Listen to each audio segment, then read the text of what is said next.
I've been reading a lot of the Old Testament recently, and one of the things that has been coming up is this idea of exile.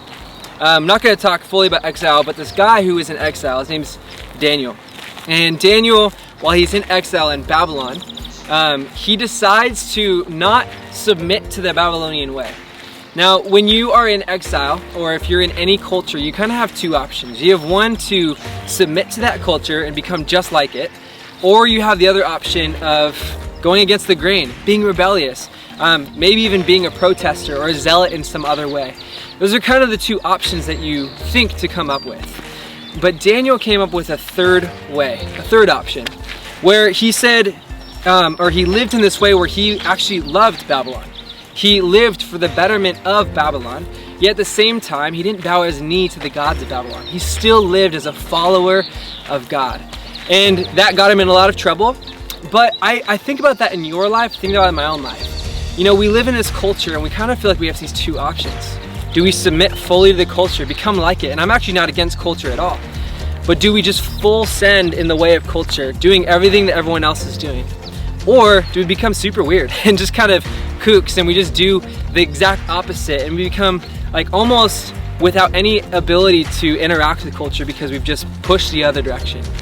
I feel like we actually should shoot for that third way, where we can interact with and engage with culture, that we can love our enemies as Jesus talks about. I'm going to point out in a second.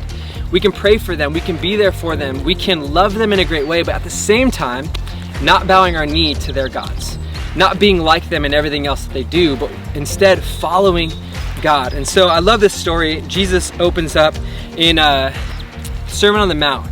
And Jesus says this, he says, love your enemies. He says, you have heard that it was said, you shall love your neighbor and hate your enemy. But I say to you, love your enemies and pray for those who persecute you, so that you may be sons of your Father who is in heaven. For he makes the sun rise on the evil and the good. He sends rain on the just and the unjust. And then he says this, for if you love those who love you, what reward do you have?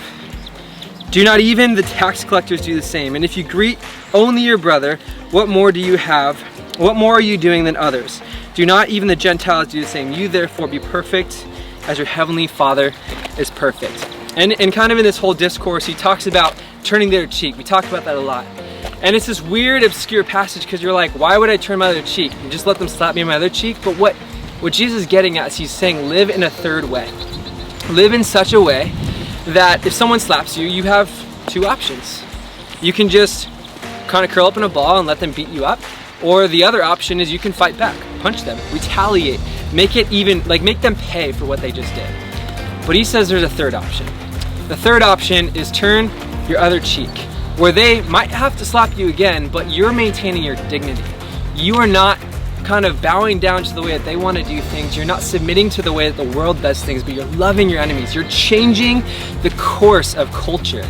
You're changing the course of escalation where things typically would get worse and all of a sudden there's fighting going on. But instead of doing that, you love your enemy by maintaining your dignity and by saying, I'm not going to slap you back. There is a third way. So my question for you is, as you are living in this time, this culture, everyone's kind of doing their own thing, their own way. What's the third way? Rather than submitting fully to the ways of the culture, rather than being fully on the other end and being totally irrelevant and not able to interact with your friends and being totally weird, what's the third way? What's the way that we can engage with, love the culture around us, be followers of Jesus, and see this world, this beautiful world, become more like the heaven on earth that he calls us to bring?